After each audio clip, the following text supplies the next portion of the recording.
안녕하세요. 오늘도 무더운 날씨에 영하게 들어주셔서 참 감사드립니다. 감사합니다. 예, 제 왼편에 있는 허요식군. 네, 오늘도 명주 옆에서 열심히 보좌를 하고 있는 예. 휴식입니다. 예, 오른편에 있는 김정훈군. 예, 안녕하세요. 저는 이명주입니다. 이제 진행 3주차를 맞이했는데요. 와, 오늘은 예고 드린 대로 부산행에 대해서 이야기를 해보도록 하겠습니다. 네. 일단은 경고부터 드려야 될 것 같아요. 일단은 네, 경고부터 드립니다. 저랑 스미스처럼 영화를 까다롭게 보시는 분은 절대 극장에서 보지 말 것을 공지합니다. 청취자분들의 시간과 돈은 소중하니까요. 정훈이가 저보고 집에서 피신하라고 그래가지고 뭔 일인가 했더니만 효식이가 너를 죽일 수도 있을 거라고 그런 식으로 카톡을 보내와가지고 근데 뭐 내가 잘 봤으니까 난 상관없다 그러고서는 끝내 좀 하긴 했는데 저랑 스미스 군은 굉장히 안 좋게 봤습니다. 예 근데 이렇게 말하면은 오해의 소지가 있는 게 까다로운 사람만 이상하게 볼 영화인 것 같잖아. 충분히 다수의 사람들이 위화감을 느끼고 있다라고 얘기할 수 있을 것 같아요. 명주 삐지니까. 물론 안 그런 사람도 있다고. 저는 난 절대 다수가 그렇다고 얘기하지 않았어. 첫 주서부터 다음 4주째까지 나는 이 친구들한테 바라는 게 없어요. 그냥 까든 말든 간에 그러려니 하면서 진행을 하도록 하겠습니다. 네. 네, 일단 부산행이고요. 배급은 유에서 했고요. 선정 이유는 네. 일단 칸 영화제 마지막 개봉 작품이기도 하고 예. 기대감은 있었어요, 사실은. 연상호 감독님의 실사 첫 작품이기 때문에 그렇죠. 장편으로서는 네. 기대하는 거가 있었는데 앞에 서두에 말씀드렸던 거와 같이 조심히 들어주셨으면 좋겠습니다. 네. 일단은 댓글을 두 분이나 달아주셨어요. 네. 우퍼님이랑 모라토리움님이 달아주셨는데 모라토리움님이 오늘의 연애를 한번 다뤄줬으면 좋겠다 그랬는데 효식이가 글 쓰고 제가 예전에도 들은 바가 있기 때문에 그렇죠. 작년 최악의 영화였었죠. 예. 그리고 제가 정신적 지주요 오메가요 그렇게 쓰셨는데 맞습니다. 전혀 아니고요. 제가 요즘에 여기에서 맡는 역할이 욕바지 무남이에요. 해품날에서 나오는 욕바지 무녀가 아니라 응원은 감사한데 참 얼떨떨해가지고. 네. 그리고 우퍼님께서 그 드네빌베브 작품에 대해서 혹시 할 생각 없냐고 또 신청이 와서 한 번은 해야 될 것 같아요. 어쨌든 간에 의견 주셔서 감사하고요. 많이 의견 주세요. 저희는 바로바로 이렇게 송출합니다. 네. 그러면 트리비아 넘어가도록 하겠습니다. 네. 대지여행에 이은 두 번째 칸으로 간 작품인데요. 네. 로케이션은 서울역, 대전역, 서대전역, 그리고 부전역, 삽교역, 그리고 부산 철도 차량에서 동대구역이랑 행신역에서도 촬영을 했었고요. 역을 주로 하다가 보니까 네. 철도 동호회? 그런 데에서 관심이 많으셨나봐요. 일단 처음에 나오는 방송 소리 있잖아. 새벽 네. 5시 발 기차가 갑니다. 그런데 여기서부터 딴지를 걸기 시작을 하셨더라고요. 이게 실제로는 부산행이 아니라 마산발 행신행이라고 하네요. 마산발. 차량 앞에 번호가 적혀져 있는데 번호대로 행선지가 달라진다고 그런 얘기도 했다고 그러고요. 그리고 이게 손익분기가 300만이에요. 네. 근데 이틀 만에 200만은 모았어요. 그리고 좌석 점유율이 장난 아니더라고요. 1500개가 넘어가가지고 네. 이게 또 독과점 문제가 또 발발한 거 아니냐. 근데 CJ 쪽이라면은 또 이게 말이 많아졌을 텐데 뉴 쪽이라서 뉴 쪽도 뭔가 담합을 하고 있는 거 아닌가 문제 제기를 하고 있다고 그래요. 이게 지금 상영 점유율이 첫날에 1570개, 근데 검사회전이 1268개, 암살이 1264개, 명량이 1159개. 이 정도야. 그리고 이제 유료시사랑 뭐 여러 가지 합쳐서 그렇게 나온 수치라서 불공정한 수치다, 문제가 된다고 이야기를 하고 있고요. 그 다음으로 이야기할 게 해외평가였는데 네. 해외평은 우호적이었다고 그래요. 근데 사실 해외평을 못 믿겠는 게 작년에 오피스라고 했던 영화도 칸에서 나름 호평을 받았다, 뭐 기립박수를 받았다 그랬었거든. 근데 막상 한국에서 개봉하고 봤을 때는 평가 많이 떨어졌거든. 그렇기 때문에 해외에서 좋은 반응이 있었다라는 걸 고지고대로 믿기는 어려울 것 같아. 고지고대로 믿기 어렵다는 거에 나도 공감을 하고 그건 체리피킹하면 그만이잖아. 그쵸? 그래서 특이한 평을 하나 봤는데 어떤 한 기자가 그러더라고. 차라리 공유를 주인공으로 쓸 바에야 마동석을 주인공으로 썼으면 어땠을 뻔했느냐. 뭐 이런 이야기를 했다고 그래요. 근데 좀비물에 그런 캐릭터가 주인공인 건 사실 많진 않지. 그렇게 되면 아마 코믹물로 가야 맞겠지. 터미네이터 같은 게 되는 거지. 그치. 그 다음에 배경 이야기인데 희망의 새 시대라고 그래가지고 행안부로 나온 거를 토대로 2014년이라는 거를 어떤 사람이 유출을 했나봐요. 맞아요. 2014년도 배경이라고 그러고요. 음. 그리고 처음에는 서울역을 원래 실사로 만들려고 했다가 부산행으로 바꿨는데, 그러니까 서울역을 애니메이션 작업을 하고 있었는데 그렇지. 어느 정도 진행된 와중에 서울역을 실사화하자라고 했는데 이미 진행이 많이 되는 상태라서 부산행을 실사로 찍게 됐지. 근데 만약에 이것도 애니메이션으로 찍었다면 부산행을 두 작품이 다 칸으로 갈 수 있었을까라는 의문도 제기 많이 하시더라고. 그리고 감독이 인터뷰를 했는데 네. 서울역에 갈 줄 알았는데 칸 영화제에는 부산행에 가서 의외였다고. 자기도 의외였다고 얘기를 할 정도면은 여기서부터 틀어지기 시작을 합니다. 그런데 메탈기어 솔리드라고 혹시 게임 아시나요? 아, 두 분은? 그쵸. 네. 예. 메탈기어 솔리드도 영화 한다니까 어. 대표분께서 부산행은 꼭 봐야 되겠다. 우호적인 반응을 보이셨다고 그런 이야기도 있었고요. 그리고 맨 마지막에 알로하 오에라고 나오는데 네. 이 노래가 뜻하는 바가 나라 잃은 여왕의 한 소리라고 그래요. 네. 유명한 노래잖아. 어, 하와이 왕국이 음. 미국에 의해서 멸망당할 때 하와이 여왕이 부른 노래라고 하지. 아, 그렇군요. 음. 그리고 LED 스크린을 이용해가지고 영화를 만든 것으로도 유명한데요. 이게 무슨 말이냐 하면은, 원래는 진짜 돈이 많거나 그러면은 다 파란색으로 해버린 다음에 CG로 처리를 시켜버려요. 사실은. 그런데 기차 칸이 있으면은 옆에 창문으로 보이는 배경들이 배경. 있을 거 아닙니까? 거기에 LED를 설치해가지고 실제 배경을 거기에다가 부착시켜가지고 보여준 거예요. 움직이는 그치? 것처럼. 그렇지. 그러니까 원래 배우들이 연기를 했을 때 파란 스크린밖에 안 보여서 이입이 안 된다 그런 불편함도 있었는데 그렇게 설치함으로써 이점이 생긴 게 CG 비용도 줄일 뿐더러 배우들도 연기를 함에 있어서 보고 연기를 할 수 있으니까 매우 만족했었다고 그러고요. 그리고 곡성에서 좀비 연기들을 지도해준 안무가분이 계세요. 그분이 30년 동안 무용을 전공하셨는데 부산행에서 전체적인 좀비 안무 같은 거 바디 관리라고 이제 요즘엔 많이 이야기한대요. 영화판에서는. 바디 관리? 그러니까 어떻게 이미지적으로 보일 것인지 뭐 그런 거에 대해서 이야기했다고 그러고요. 네. 그리고 조명 같은 경우에도 터널 들어가는 거에 대해서 조명 같은 걸로 갖다 표시를 했다고. 아, 효과를. 그것도 신기술이었나 봐요. 조명 감독님 처음에 키는 거라든가 그런 거를 갖다 구분해서 하셨다고. 그건 근데 굉장히 어렵겠다. 음. 순차적으로 꺼져야 되는 거잖아. 순차적으로 꺼지고 순차적으로 켜지고 뭐 그런 부분들.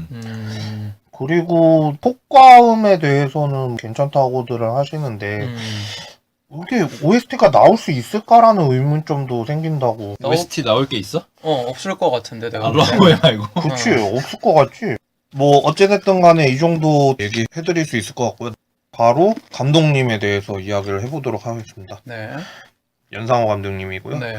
2002년도에 상명대학교 서양학과를 졸업한 뒤에 2003년도에 한신 코퍼레이션 제작기획실에서 근무를 했고 2004년도에 다다슈라는 스튜디오를 설립을 하셨는데 네. 대표적인 작품으로는 뒤에 가대망상 치료하는 병원에서 지오, 사랑은 단백질, 네. 디데이, 돼지의 왕, 창, 사이비 그리고 이번에 프리퀄로 나오는 서울역 이거를 만드셨는데 네. 일단 특징적인 게 5억 정도 비용으로 갖다가 애니메이션을 만든다고 그래서 적은 거지. 상당히 적은 거지. 나는 단편도 몇 개 봤는데 일단 연상호 감독님의 애니메이션의 특징이라고 하면은 성우 기억에 있는 것 같아. 일단은 오디션을 보긴 보는데 그렇다고 일부러 성우를 배제하는 건 아니고 그렇죠. 기준이 인위적인 것보다는 애니메이션의 그림체 자체가 굉장히 독특한 스타일이 있잖아. 그거에 맞는 배우를 섭외하려고 하기도 하고 일단 연기가 돼야 뽑아준다고 이야기를 많이 하더라고. 성우보다는 배우를 선호하는 경향이 있다고. 보통 성우가 연기하면은 성우 특유의 발성이라는 게 있잖아. 연출적이고 연기적인. 근데 그런 거에 대해서 반감을 느끼는 사람들이 많고 연상호도 아마 그렇지 않나 싶은데 연극적인 풍보다는 어색할지언정 리얼리즘에 가까운 거를 추구하는 사람들이 있는데 아마 그런 맥락이 아닌가 싶어. 그리고 1997년도랑 2000년도 초반에 작품을 만들 때 스톱모션으로 애니를 만들려고 생각을 하셨는데 한계가 있어가지고 선회를 하셨다고.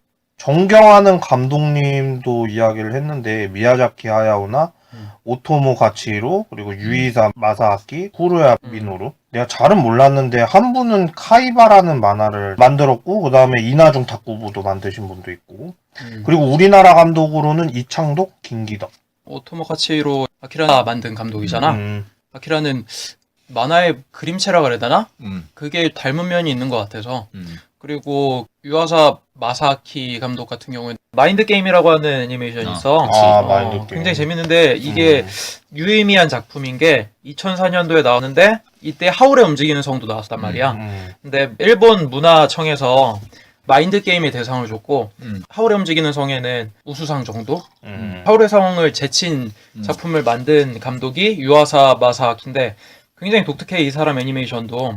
짱구에도 관여했었잖아. 짱구 극장판에도 관여했고 도라에몽도 관여했고 그리고 최근엔 핑퐁이었나? 뭐 예, 하나 맞아요. 있었는데 그림체를 보면은 지금의 연상호의 그림체와 굉장히 비슷해서 많은 참고를 하지 않았나라는 생각이 들어. 나는 극장판 애니 한정하면 원령공주하고 마인드 게임이 일본 애니메이션 최고라고 생각해. 마인드 게임 굉장히 독특하고 그 만화만의 특색을 굉장히 잘 풀어냈지 판타지적으로. 엔딩 시퀀스 하나만으로도 그냥 나머지 어지간한 거는 올킬할 수 있는 그런 작품이지. 사실 그거는 연사호 감독도 마찬가지야. 그림체나 풍기는 뉘앙스 자체가 편하진 않아. 딱 힐링 무비에 반대되는 상황이라고 볼 수 있지. 정말 불쾌하면서도 불편하단 말이야. 근데 그렇게 하는 이유가 이 사람이 영화마다 자기가 주고 싶은 메시지가 확고하고 메시지에 어울리는 작품을 만들기 위해서 그런 불편한 분위기를 풍기거든. 그래서 이창동, 김기덕이라고 딱 뽑았을 때 그럴 수밖에 없겠구나 애니메이션이.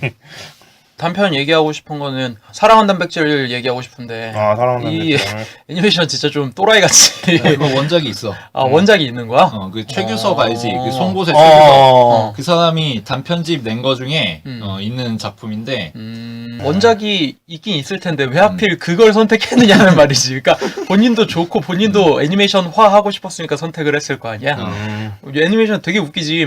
친구로 보이는 남자 셋이 있는데 통닭을 먹고 싶어서 통닭을 주문했는데 돼지가 배달을 온 거잖아. 그래서 옆에 있던 닭이 자기 자식이라고 먹지 말라고 하잖아. 근데 그 3명 중에 2명은 차마 못 먹고 있는데 한 명이 그냥 닭다리 집어갖고 보는 앞에서 먹어버리잖아. 그래가지고 나중에는 분노를 해가지고 이제 화장하듯이 그렇게 해버리잖아. 그런 스토리도 되게 재밌는데 난 이 영화에서 정말 웃겼던 게 그 닭을 먹기 위해서 돼지 저금통에 배를 가르잖아. 근데 그 돼지 저금통이 살아있잖아, 돼지가. 그래서 배를 가르니까 막 아이고 아프다고 발버둥 치다가 나중에 자기가 혼자 테이핑 하잖아, 자기 배를. 그게 너무 엽기적이라서 뭐 어떻게 말로 할 수 없더라고. 굉장히 독특했어. 마치 5인용이 퀄리티를 올리면 이렇게 되지 않을까. 옛날 그 5인용. 5인용 그거 있잖아. 그거 재밌었고 사실 돼지의 왕을 보면서 굉장히 충격을 많이 받았어. 오프닝 시퀀스부터 말이 안 되잖아. 그치. 소파에 앉아있다가 주저주절 얘기하다가 우통 까있는 애한테 너도 그렇게 생각하지 않니? 라고 얘기하면서 돼지 흉측한 가면 쓰면서 얘기하는 거.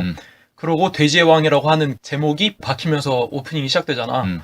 이런 애니메이션이 우리나라에 나왔어? 이런 느낌도 받았고 가장 신기했던 건 과거의 이야기를 현재의 친구 2명이서 얘기를 하다가 사실 내가 하고 싶은 이야기는 아직 하지 않았어 라면서 영화 중간부터 진짜 하고 싶은 얘기를 하기 시작하잖아. 그치. 거기서부터 이끌어가는 이야기의 흡입력이 장난이 아니었어 진짜. 사실 요즘에 인사이드 아웃이나 주토피아나 이런 애니메이션 보고 어른들을 위한 애니메이션 이렇게 얘기를 하는데 사실 돼지의 왕이나 창이나 사이비 갖다 두면은 잽도 안 되지. 이런 게 어른들이 보는 애니메이션이지 진짜. 돼지왕이라는 테마 자체도 굉장히 효과적이지. 세상에 어떤 갈등이나 모순이나 관계도 돼지의 왕으로 대충 때려박을 수 있거든. 루저들의 병신 노름 아니야 결국. 그런 거 있잖아. 어떤 글에도 32세 백수를 붙이면은 병신글이 된다고. 뭐 그런 것처럼 모든 사회적인 관계나 갈등에다가 돼지왕 노름이라고 붙이면은 모든 게 다 병신 노름이 되는 거잖아. 이 말인즉슨 이 작품이 적용될 수 있는 분야가 넓다는 거고 많은 사람들이 자신에게 적용할 수 있다는 뭐 이런 얘기지. 그런 점에서 테마를 일단 잘 잡지 않았나. 사실 우리 남자 학생 같은 경우에는 침숙할 수 있을 만한 이야기지. 뭐 우리들의 일그러진 영웅이 좀 생각나기도 하고 뭐 어찌 보면은 최근에 나왔었던 우리가 호평했었던 우리들의 남자 버전이라고 볼 수 있을 정도로 어느 정도 정서적으로 와닿는 면도 있는데 이 영화의 굉장히 독특한 점은 남자 꼬맹이들의 이야기지만 남자들한테 국한된 이야기가 아니라는 거지. 성별을 따로 두지 가리지 않고 모든 사람들한테 공통으로 적용시킬 수 있다는 이야기에서 굉장히 참신했다는 느낌이 들었어. 일단 외국에서 너무 호평을 받아서 자기도 놀랬다고 그렇게 얘기를 했는데 그래서 다 순회 공연을 마치고 한국에 돌아왔어. 근데 정작 개봉을 했는데 스코어가 얼마 안 나오니까 자괴감을 맞아. 느꼈다고. 그래서 창이나 사이브 같은 경우에도 사실 영화의 퀄리티에 비해 그렇게 흥행한 영화는 아니란 말이지. 썰에 의하면은 연상호 감독이 흥행 욕심이 있는데 채우지 못해서 이번 영화만큼은 꼭 흥행시켜보고자 좀 대중적인 코드로 영화를 내려고 노력을 했다라고 말을 하더라고. 창을 이게 또 중편 군대 이야기인데 마지막까지 결말이 현실 같아 보여가지고 행복합니다 그러면서 얘기하는데 마지막에 난 행복하다. 그런 거 나오는 거야? 뭐 어쨌든 간에 창 같은 경우도 원작이 있지. 원작이랑 다른 면은 자살 시도하려고 했던 이등병이 고문관. 고문관이라고 해야 되지. 전역하는 병장이 이야기를 하지. 너 그래서 편하냐 지금? 이러고 나갈 때 원래 원작에서는 그런 얘기를 안 해.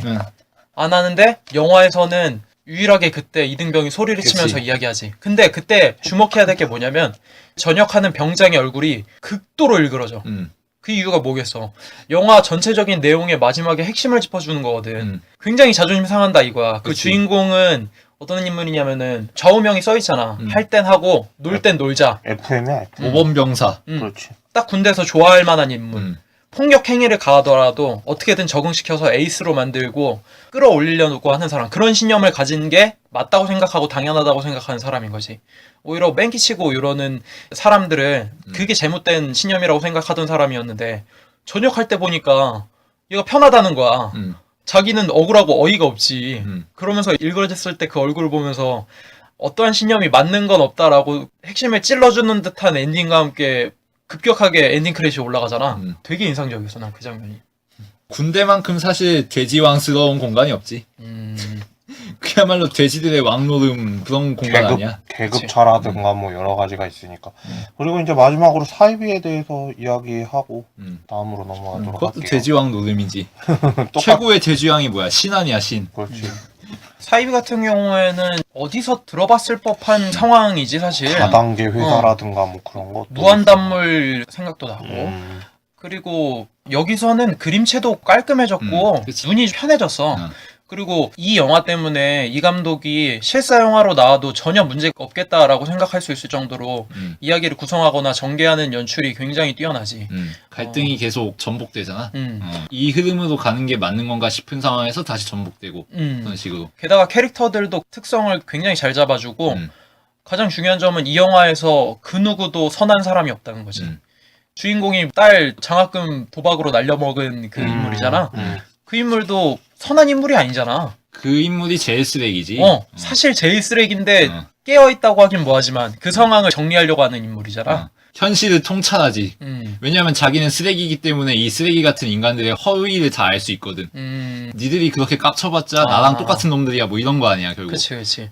그렇기 때문에 이 애니메이션이 굉장히 흥미로운 거지. 단순하게 선과 악의 구도로 가두지 않았단 말이야. 그리고 그게 현실인 거고.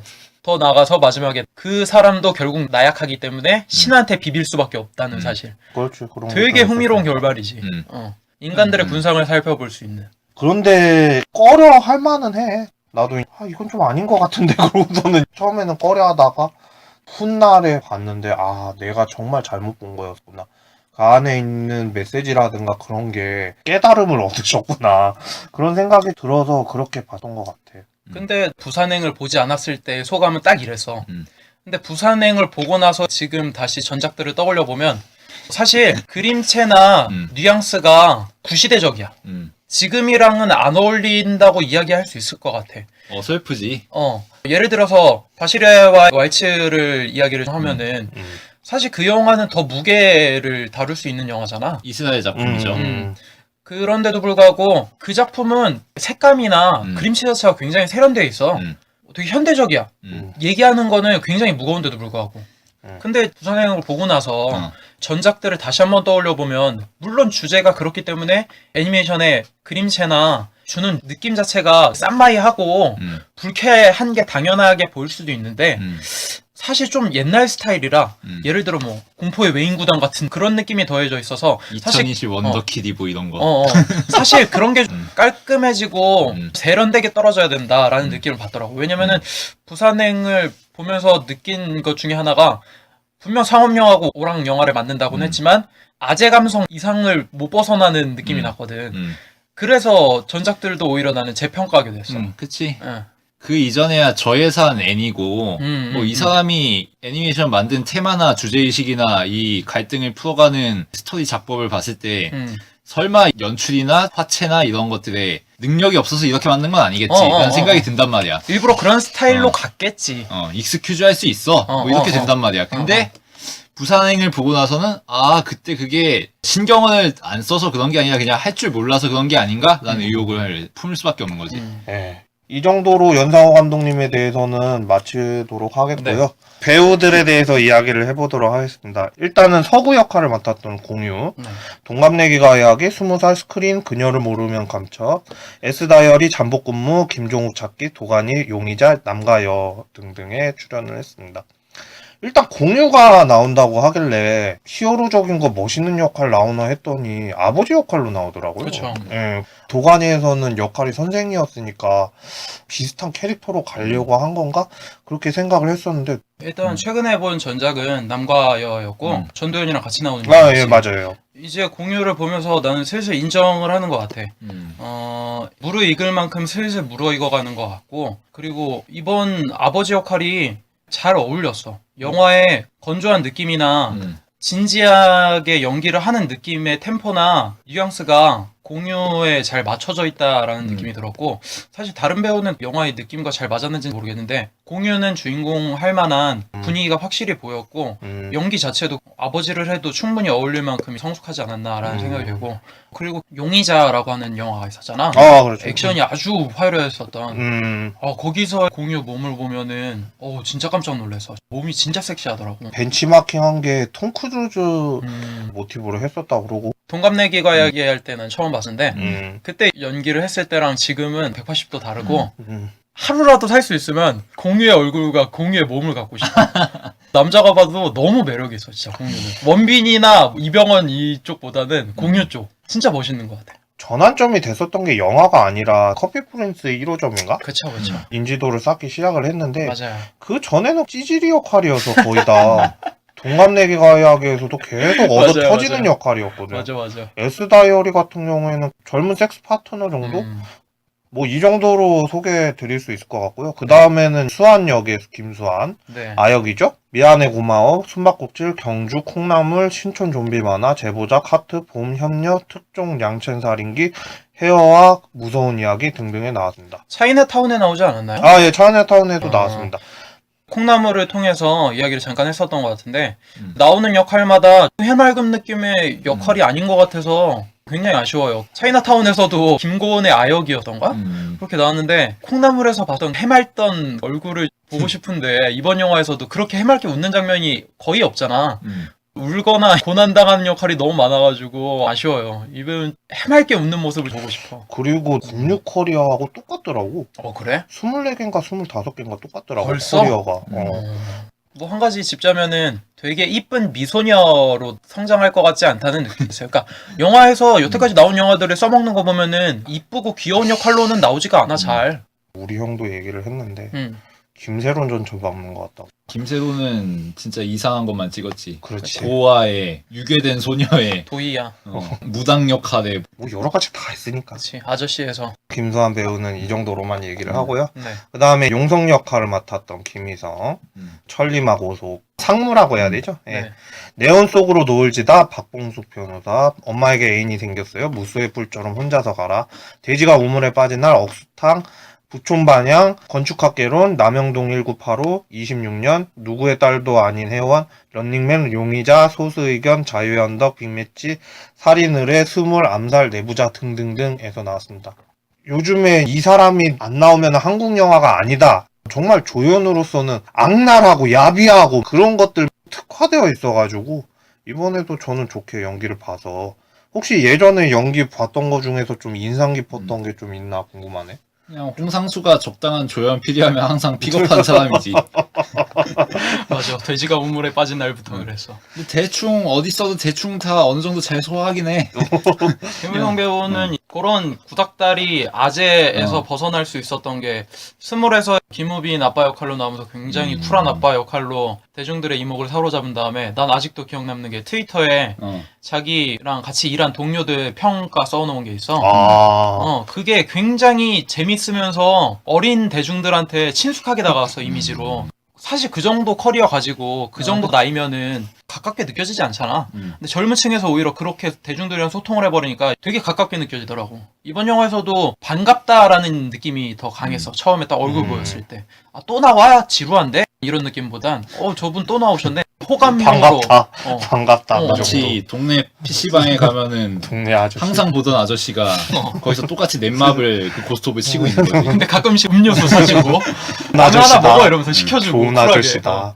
저는 소수의견에서 마지막 장면이 기억에 남는데 윤계상이랑 대화를 나누다가 한마디를 던지는데 대사가 기억에 남아서 그런 게 아니라 표정이라든가 네가 다 이긴 것처럼 생각을 해? 절대 아닐 거. 그러면서 악랄한 표정을 지으면서 이제 가는데 기억에 많이 남아서 요즘에 트위터로 하루만이라도 마동석으로 살아보고 싶다고 쇼케이스를 갔는데 너무 열광적으로 마동석을 연호해가지고 이런 식으로 소통을 잘하셔. 그리고 부산행 보시고 나쁜 점 피드백 써달라고 적어놨는데 트위터에다가 누가 난 다운받아서 봐야지 그렇게 써놓은 거야 댓글에다가. 그래갖고 리플에다가 4글자로 딱 깔끔하게 정리하셨더라고. 개새끼야! 그래, 이런 이미지가 되게 친숙하게 다가오니까 호감으로 친근한 그 느낌이 있어. 질리지 않는 아직. 다음 배우는 상하 역할의 마동석입니다. 청군, 내생의 최악의 남자, 비스티보이즈, 레빗, 인사동 스캔들, 심야의 FM, 범죄와의 전쟁, 퍼펙트 게임, 이웃사람, 반창고, 공정사회, 놀이개, 뜨거운 안녕, 결혼 전야, 더5, 살인자 군도, 함정, 악의 연대기, 상의원, 굿바이 싱글 등등에 출연을 했습니다. 아우, 수고 많았어요. 래퍼 될 것 같아. 네. 어쨌든 간에 마동석, 우리 형이 엄청나게 좋아해가지고 두 분 생각은 어떠신지 요즘에 마요미에 대해서? 마유미? 왜 마유미? 마요미. 귀요미. 귀요미예요. 그 샤샤샤 그 짤방 때문에? 샤샤샤 말고도 여러 가지 있어요. 아무튼 마동석의 무서운 연기 중 하나가 이웃사람이었나? 그렇죠. 네, 그거로 김성균 두들겨 패기. 많이 알려져 있는데 나는 그거보다는 배우는 배우다에서 거기서 거의 조폭 느낌으로 나오는데 영화 보고 쫄긴 처음이야. 진짜 쫄았어. 거기서 진짜 무섭게 나와. 비스티보이즈에서도 비슷한 역할이지. 맞아요. 훨씬 무서워. 두 개 다 봤는데 배우는 배우다에서 나오는 마동석 연기가 여태까지 나온 커리어 중에 제일 무서워. 와, 이 사람 잘못 현실에서 맞닥뜨리면 진짜 끝장나겠구나 이런 느낌이 나서 되게 무서웠는데 요즘에는 마트박스 사장부터 해서 굉장히 친숙한 이미지로 다가오지. 그래서 사실 이 영화가 만들어졌을 때 포스터나 예고편에서 우려가 많았어. 나는 우려 되게 많았어. 마동석이 좀비를 때려잡는 느낌이 나니까 아니 그렇지. 좀비 영화에서 이러면 너무 먼치킨이잖아. 그렇지. 난 마동석 때문에 영화 보는 감상에 방해가 될 줄 알았거든. 그치. 근데 마동석이 나오는 장면만 재밌더라. 마동석이 있는 장면만 웃기더라고. 그게 사실 수준 낮은 개그인데 그나마라도 있는 게 나은 수준이다. 그래서 마동석이 죽을 때 너무 안타까웠어. 마동석이 사라지면 이 영화가 얼마나 엉망이 될까 이러면서 굉장히 좀 안타까웠어. 마동석이 무섭게 나온 것보다는 마동석이 허당으로 나온 게 재밌지. 범죄와의 전쟁. 범죄와의 전쟁. 태권도 7단이다 까부지 마라. 그것도 재밌고 프로포즈에서 결혼하는 옴니버스 영화가 있어요. 이연이랑 주지훈 나오고. 그게 결혼 전야예요. 결혼 전야. 예. 결혼 전야에서도 꽤 웃겨요. 그 심리적 압박 때문에 조루 환자로 나오는데 귀엽고 이미지가 많이 바뀌었지 옛날에 비해. 마지막에 난 탈피했어 막 그러면서. 강호동이 예능에서 하는 역할을 영화에서 하고 있지 않나. 강호동이 예능에서 핵심으로 써먹는 기믹이 힘으로 다 제압하고 뭐 이런 건데 그치. 사실은 아무것도 아닌 이 얍삽한 후배들에게 발리는 뭐 이런 걸로 먹히는 거잖아. 맞아. 그런 선에서 이 코믹함을 보여주는 거고. 근데 마동석이 딱 영화에서 그런 역할 하고 있지 않나. 그러네. 그리고 예전에는 MMA 트레이너 출신이시기도 하고 네. 몸이 너무 좋다 보니까 정확히는 테크닉 트레이너는 아니고 피지컬 트레이너지. 헬스장에서 뭐 그런 거 짐. 봐주는 건가? 웨이트 트레이닝 시켜주고 뭐 이런 거. 미국 난 이민자라는 것도 처음 알았어. 미국인이시지? 국적이 아예 미국. 뭐 어쨌든 간에 무기를 애완동물로 삼으셔가지고 조진웅이 그런 짓 좀 하지 말라고. 칸 쪽에 있는 기자들이 저 코리안 터프가이는 누구냐고 그러니까 아까 전에 얘기했잖아. 내가. 이야기도 했다고. 영화 주인공은 저 사람이 됐어야 됐다. 뭐 이 정도까지만 이야기를 하고요. 그 다음에는 임산부로 나왔던 성경 역할의 정유미. 사랑하는 소녀, 폴라로이드 작동법, 사랑니, 좋지 아니한가, 연인들, 그녀들의 방, 잘 알지도 못하면서 차후, 10억, 굿모닝 프레지던트, 카페 느와르, 내 깡패 같은 애인, 오키의 영화, 조금만 더 가까이, 도가니, 다른 나라에서 우리선이, 깡철이, 우리별 1호와 올룩소, 맨홀 등등. 정유미 배우가 독립영화에서도 많이 나왔었는데 그쵸. 저는 홍상수 감독 영화보다도 내 깡패 같은 애인에서 박중훈이랑 케미를 맞춰서 맞아, 연기를 했었던 게 기억에 남았어. 맞아. 거기서 텔미 잘 주더라. 텔미였나? 취준생의 아픈 현실 그치. 너무 잘 그려줘가지고 공감 갔다고. 그리고 드라마에서는 내 생의 로맨스였나? 뭐 맞아. 너무 러블리하게 나와가지고 맞아. 인기 많이 받았었고 마동석이 남편이고 정유미가 아내 역할을 맡았다고 했을 때 의외로 케미가 괜찮은데? 라는 사람들이 많았다고 그래요. 예. 기억 남는 작품이라든가 그런 건 있나? 뭐 단연 오케이 영화가 아닌가. 이거는 홍상수 개인으로서도 작품의 흐름이 아예 바뀐 영화기도 하고 그리고 그치. 오케이 영화가 4부 구성인데 마지막 4부에서 오케이 시점에서 내레이터로서 영화가 진행되잖아. 다른 여배우 구해서 하기 어려운 장면이 아니었나 싶긴 해. 그래서 홍상수의 페르소나 아니냐 뭐 이런 소리 들었는데 그렇죠. 사실은 김민희였던 걸로. 나는 폴라로이드 작동법 작동법. 얼마 전에 다시 봤는데 얼굴이 달라진 게 없어. 거의 너무 이쁜 것 같아. 동안이지. 너무 관리를 동안이야. 잘하신 것 같아서. 폴라로이드 작동법은 세계에서도 많이 인정해줘가지고 상도 타고 그랬었죠. 예, 정유미 소개는 여기까지고요. 네. 그 다음에는 야구부원 영국 역할 맡았던 최우식 배우 저번에도 다뤘었죠. 네. 은밀하게 위대하게 거인 빅매치 호텔룸 그리고 옥자 촬영장에 지금 있다고 합니다. 최우식은 불쌍하더라. 그러니까 이게 공유가 키가 되게 커. 나도 실제로 봤는데 그러니까. 185 정도 되는 나도 것 직접 같아. 봤어. 신발 좀만 굽이으면 거의 188 정도 되는 느낌 날 정도로 되게 큰데다가 마동석은 어마어마하잖아. 그래서 셋이 갖다 두니까 너무 왜소한 거야. 정말 고딩 같은. 전작은 거인이었는데. 그래서 너무 왜소해 보여가지고 안타깝더라고. 야구부인데 거기다가. 그리고 이게 일단 굉장히 오류가 있는 게 야구부 애들은 얼굴이 까매. 야구부 진짜, 애들은. 나는 여태까지 진짜 얼굴에 탔어. 야구를 하는 청소년 중에 얼굴이 하얀 애는 전혀 못 봤어. 근데 최우식은 어때? 하얘요. 하얀 데다가 여리여리하잖아. 요걸로 고증이 잘못됐다 이렇게 얘기하긴 뭐하지만 그거는 좀 그래. 야구부는 아니다라는 생각이 들더라고. 그런 게 느껴졌다. 그리고 거인 때도 내가 한번 언급을 했지만 인터뷰 같은 거 할 때 되게 눈치 보고 약하고 좀 그런 모습 많이 보여줬던 것 같은데 자신감 있는 모습이 별로 없어가지고 끼가 없는 게 아닐까? 마동석한테 트레이닝 좀 받아야 되는 거 아닐까? 따져 묻으면 이제 우는 거야? 그러니까 마동석이 잘못했어요. 마동석이 농담 쳐준 거야. 마요미라고 한번 불러봐도 될까요? 소개드립니다. 마요미. 그러니까 뭐야 이 자식. 그러니까 또 그것 때문에 쫄아가지고 또 인터뷰를 제대로 못했다는 후문이. 그러면은 마지막으로 응원단장 역할을 맡았던 안소희, 원더걸스의 소희였죠.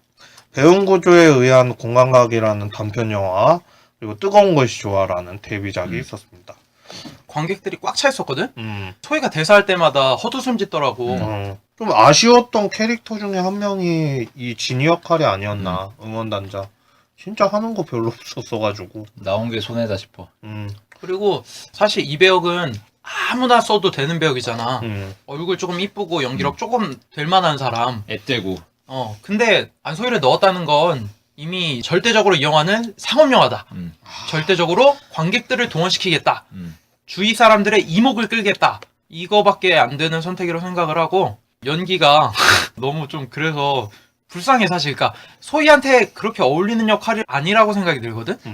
사람들한테 애걸복걸 해야 되고 이래야 되잖아.